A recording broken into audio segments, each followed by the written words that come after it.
नमस्कार, मैं हूं जगत सिंह अवाना और आप देख रहे हैं सरेंडर टाइम्स। दोस्तों, बीजेपी को मुसलमान वोट नहीं मिलता है, परंतु बीजेपी को मुस्लिम मुद्दे सूट करते हैं और मुसलमानों का मुद्दा उठाकर बीजेपी को कहीं ना कहीं फायदा होता रहा है। और यह फायदा आज से नहीं है, 1984 से है, जब राम मंदिर का मुद्दा भी सामने आया था। उस समय भी बीजेपी को फायदा हुआ था, परंतु इस बार का मुद्दा जो बीजेपी का दाव था, शायद वो दाव इस बार उल्टा पड़ गया है। मुसलमान को मुद्दा बनाते बनाते बीजेपी ये भूल गई कि इस मुद्दे को अब हिंदू ज्यादा एक्सेप्ट नहीं कर रहे हैं। यही कारण है कि जो पोलराइजेशन, जो ध्रुवीकरण बीजेपी हिंदू वोटरों में चाहती थी, वो इस वक्फ बिल के जरिए नहीं हो पाया। और आरएसएस की विचारधारा और आरएसएस का झंडा लेकर चलने वाली बीजेपी को भी अब कहीं ना कहीं ये लगने लगा है कि अब ये मुद्दा हमारे ऊपर उल्टा भारी पड़ गया है। अब सवाल उठता है, जब ये मुद्दा उल्टा पड़ रहा है तो बीजेपी के अंदर से और बीजेपी के सहयोगियों की तरफ से ही सवाल उठने शुरू हो गए हैं। उनका सवाल है कि जब 2014 में बीजेपी पूर्ण बहुमत के साथ आई थी, तब यह मुद्दा क्यों नहीं आया था? जब बीजेपी 2019 के चुनाव में पूर्ण बहुमत के साथ बम्पर जीत हासिल की थी, उस समय यह मुद्दा क्यों नहीं आया? यह मुद्दा उस समय क्यों आया जब बीजेपी को बहुमत नहीं था और वो बैसाखी के सहारे सरकार बनाकर और केंद्र में सत्तासीन हो जाती है और सहयोगियों के दम पर उस बिल को पास करा लेती है। नीतीश के सहारे हमेशा से बिहार में अपनी नैया पार लगाने वाली बीजेपी को भरोसा था कि इस बिल के माध्यम से पोलराइजेशन हो जाएगा और उसे कामयाबी मिल जाएगी, परंतु इसका अब जो जमीन पर दिख रहा है, उसका उल्टा असर दिख रहा है। इसलिए इस बिल ने जहां नीतीश कुमार को फंसा दिया, वहीं बीजेपी को भी अपनी चाल में कामयाबी न मिलने की वजह से कहीं ना कहीं अपने आप को फंसा हुआ महसूस कर रही है। यही कारण है कि कल प्रधानमंत्री बनारस में थे और वहां एक सभा को संबोधित कर रहे थे, परंतु पूरी सभा में उन्होंने वक्फ बिल का जिक्र तक नहीं किया। हम देश के लिए उस विचार को लेकर के चलते हैं जिसका समर्पित भाव है सबका साथ, सबका विकास।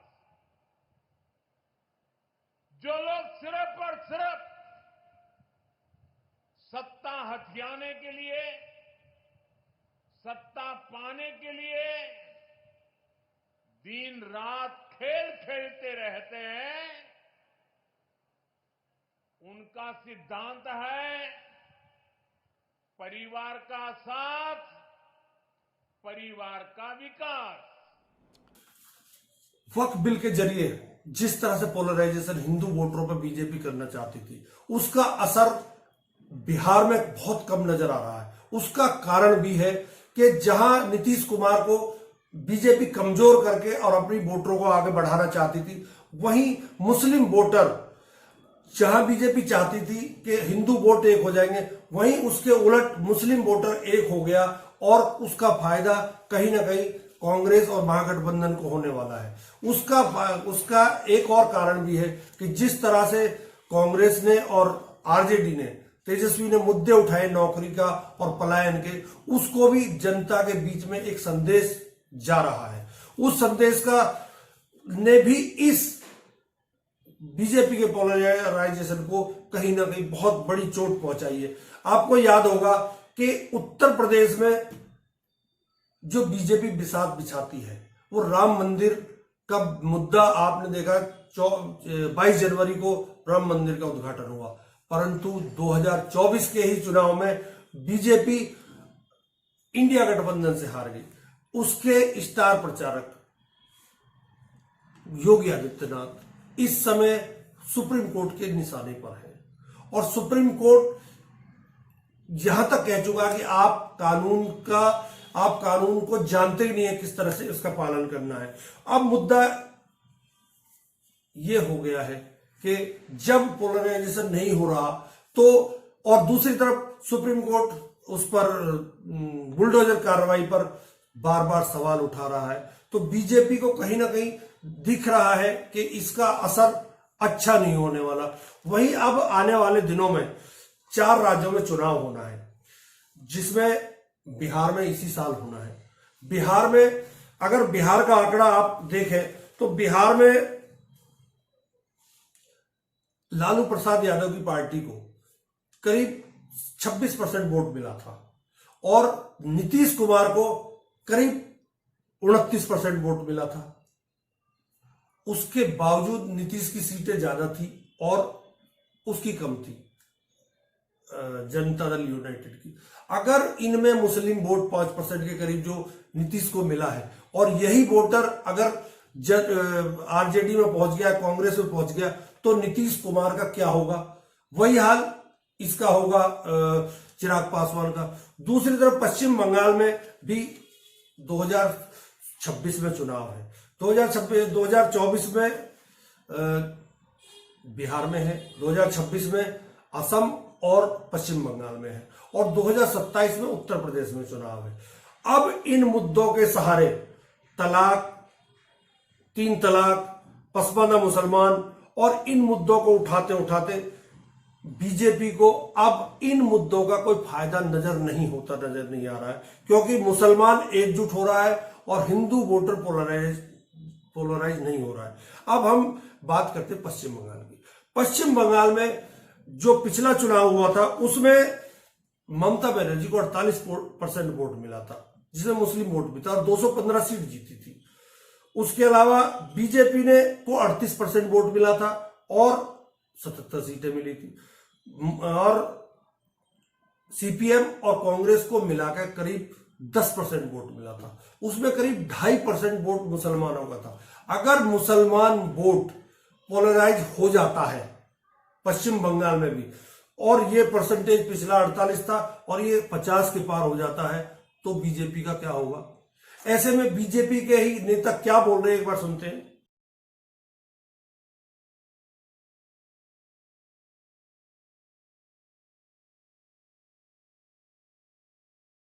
मुर्शिदाबाद, दिनाजपुर, नदिया, बीरभूम, हावड़ा जिला को हिंदू शून्य करने की साजिश चल रही। बांग्लादेश से आकर के लोग यहाँ उत्पात कर रहे हैं, तो इसीलिए बार बार यह हिंदू समाज के ऊपर आक्रमण हो रहा है। मोथाबाड़ी मालदा में, जंगीपुर मुर्शिदाबाद में, झाऊबना मुर्शिदाबाद में, जगह जगह रामनवमी के पहले जो को डराने का प्रयास किया गया। उसका विरोध में हमारा रैली था। सरकार को सचेत करने के लिए हम निकले, यहाँ के हिंदू समाज को हिम्मत बढ़ाने के लिए हम निकले थे। हमारे माननीय विधायक हैं, सांसद है, सब लोग थे हम लोग। तो ये डीएम ऑफिस जाने का था, डीएम थे नहीं, निकल गए वो।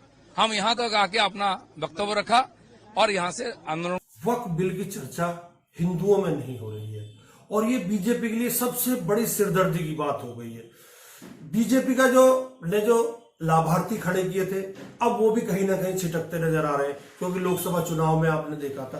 परंतु अगर ये वोटर पश्चिम बंगाल के और असम के और बिहार के चुनाव में भी छिटक गए, तो इन तमाम मुद्दों को उठाने के बावजूद बीजेपी वक्फ के बिल पर फंस गई है। ऐसे में जब 2026 में असम का भी चुनाव होगा, असम के चुनाव का आप आंकड़ा देखिए, बीजेपी को 33% वोट मिला था और 66 सीटें मिली थी। कांग्रेस को 30% वोट मिली थी और एयूडीएफ को 10% वोट मिली थी। एयूडीएफ मुसलमानों की पार्टी है। अगर ये आधा वोट एयूडीएफ का कांग्रेस को मिल जाता है और बीजेपी का वोट 33% पूरा रह जाता है, तब भी 35% पे भी कांग्रेस पहुंच जाती है, तो उसका क्या असर होगा? खैर, बीजेपी अपना मुद्दा पोलराइजेशन का चलाती रही, और दूसरी तरफ कांग्रेस और पीडीए यानी अखिलेश यादव, राहुल गांधी जहां पिछड़े और दलितों की बात उठा रहे हैं। हिंदू कहते हैं, एक दलित व्यक्ति को मंदिर में जाने का अधिकार नहीं देते हैं, और जब जाता है तो फिर मंदिर को धुलवाते हैं। हम भी अपने आप को हिंदू कहलाते हैं, मगर ये हमारा धर्म नहीं है। हमारा धर्म वो है जो हर व्यक्ति का आदर करता है, हर व्यक्ति को रिस्पेक्ट देता है। और ये जो बात है, चाहे ये दलितों के खिलाफ हो, पिछड़ों के खिलाफ हो, ये बीजेपी के हर कार्यकर्ता के दिल के अंदर छुपी हुई है। तेलंगाना में हमने एक क्रांतिकारी कदम उठाया, जाति जनगणना। कुछ महीने पहले मैंने पार्लियामेंट हाउस में भाषण दिया था, मोदी जी के सामने कहा कि मोदी जी आप जाति जनगणना कराइए, देश को मालूम होना चाहिए इस देश में दलित कितने हैं,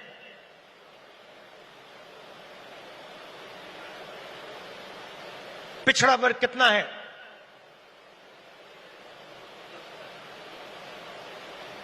अति पिछड़ा कितना है, अति दलित कितने हैं, आदिवासी कितने हैं, माइनॉरिटीज कितने हैं, गरीब जनरल कास्ट के कितने लोग हैं। मोदी जी ने, आरएसएस ने साफ कह दिया हम जाति जनगणना नहीं करेंगे, हम जानना नहीं चाहते हैं, हम समझना नहीं चाहते हैं, हम लोगों को बताना नहीं चाहते हैं कि इस देश में दलितों को, आदिवासियों को, पिछड़ों को, गरीब जनरल कास्ट को, माइनॉरिटीज को कितनी भागीदारी मिलती है, हम छुपाना चाहते हैं। तो राहुल गांधी वहीं अखिलेश यादव पीडीए पर चुटकी लेते नजर आ रहे हैं। पीडीए को उत्तर प्रदेश का अहम घटक बनाने का प्रयास अखिलेश यादव कर रहे हैं। अब अखिलेश यादव का पहले सुनिए क्या बोल रहे हैं।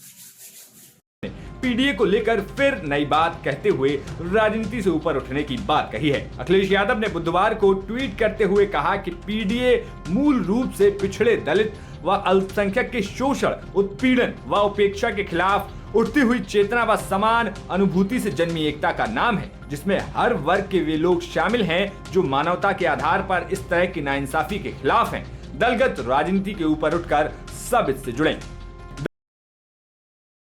मैं आखिरी जो दिल्ली वाले और यूपी वाले जो कह रहे हैं कि अपनी जान दे देंगे या जान, वो डायलॉग मुझे नहीं याद आ रहा है, लेकिन डायलॉग कुछ इस तरह का है कि वो कहते हैं हमारी जान चली जाएगी लेकिन आरक्षण पिछड़ों का नहीं छीनने देंगे। सच्चाई ये है, न उनकी जान जा रही है, न वो जान जोखिम में कर रहे हैं। इन्होंने पिछड़े, दलित और आदिवासियों का आरक्षण छीना है। पी का मतलब है पीडीए, पी से पूर्वांचल भी है, पी से प्रोग्रेसिव भी है। तो पीडीए जो है परिवार वो प्रोग्रेसिव है, पीडीए परिवार में पूर्वांचल शामिल है। एनडीए है निगेटिव, नकारात्मक राजनीति करते हैं और नकारात्मक राजनीति का समय खत्म हो गया है। मुसलमानों में एक संदेश जा चुका है कि अगर इस बार चूक गए तो अगली बार बीजेपी हमें कहीं का नहीं छोड़ेगी, क्योंकि बीजेपी वो मुद्दे लेकर आती है जो मुसलमानों को पोलराइज करते हैं और हिंदू वोटरों का उन्हें फायदा मिलता है। उसका कारण भी है, जो मैंने 4 राज्य आपको बताए, उनमें बिहार में करीब 17% मुसलमान है, बंगाल में करीब 37% मुसलमान है, वहीं असम में 34%, तो उत्तर प्रदेश में करीब 19% मुसलमान है।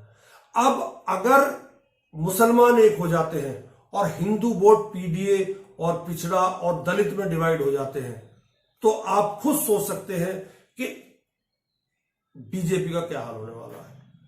अब मैं जाते जाते आपके सामने 2 सवाल रखता हूं।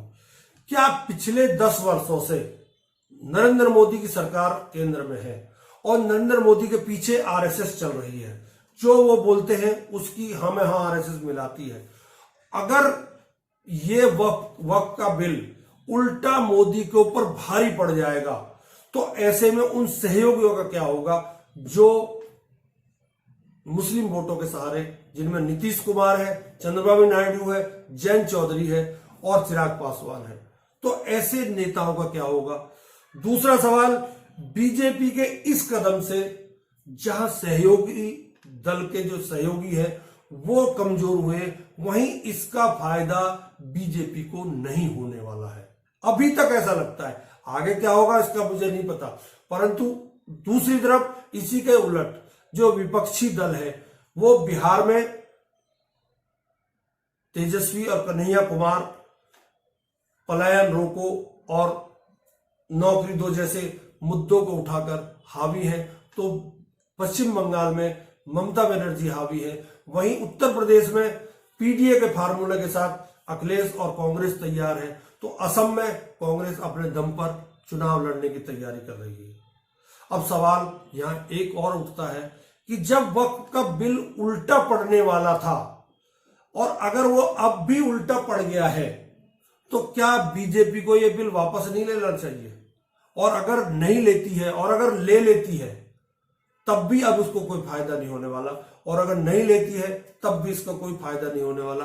उल्टा इसका असर यह होगा कि मुस्लिम वोटों का ध्रुवीकरण विपक्ष के साथ हो जाएगा और हिंदुओं का ध्रुवीकरण, क्योंकि हिंदुओं को इस वक्फ बिल से कोई लेना देना है ही नहीं।